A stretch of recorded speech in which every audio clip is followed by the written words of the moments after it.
বন্ধুরা, এইভাবে মোচার চপ বানালে বারবার খেতে ইচ্ছে করবে। আর দেখুন কতটা লোভনীয় আর মুচমুচে হয়েছে। দেখুন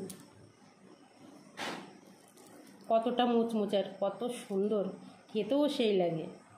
নমস্কার বন্ধুরা, আজকে আমি একটি রেসিপি আপনাদের সাথে শেয়ার করব, মোচার চপ। তো দেখুন, আমি একটা কড়াইতে গরম জলে মোচা বসিয়ে দিয়েছি, একটু সিদ্ধ করে নেব। এবার আমি মোচার ভেতর দিয়ে দেবো একটু লবণ, দিয়ে আমি 2 থেকে 3 মিনিট মতো ঢেকে দেব। ঢাকনাটা তুলে নেব। তো দেখুন সিদ্ধ হয়ে গেছে, এখন নামিয়ে নেব।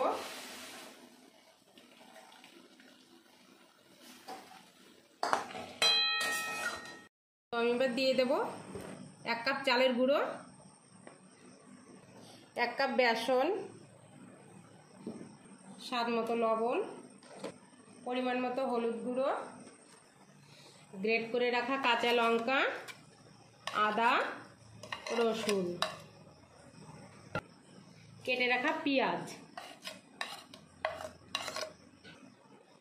একটু জিরে গুঁড়ো, একটু শাহি গরম মশলা। আমি এবার ভালো করে মেখে নেব।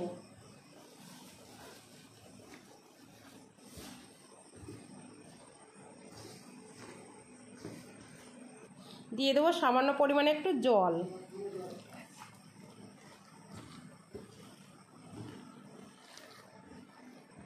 ভালো করে মেখে নিয়েছি, এখন আমি চপগুলো ভেজে নেব। আমি গ্যাসে একটা ফ্রাই প্যান বসিয়ে দিয়েছি, এখন দিয়ে দেব সাদা তেল।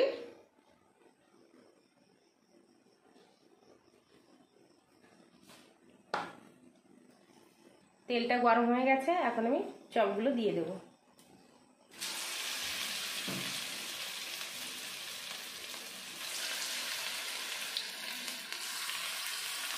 বন্ধুরা, মোচার চপ এইভাবে বানালে খেতে অসাধারণ লাগে, আর একবার বানালে বারবার খেতে ইচ্ছে করবে। তাই বলছি, একবার হলেও এইভাবে বানিয়ে খেয়ে দেখবেন।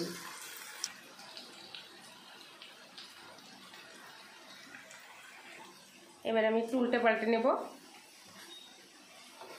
দেখুন কতটা সুন্দর হয়েছে।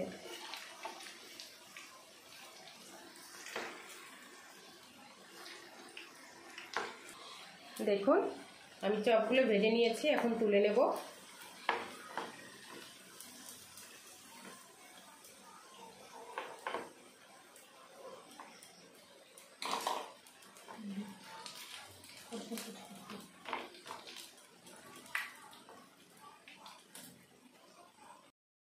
বন্ধুরা, এইভাবে মোচার চপ বানালে বারবার খেতে ইচ্ছে করবে।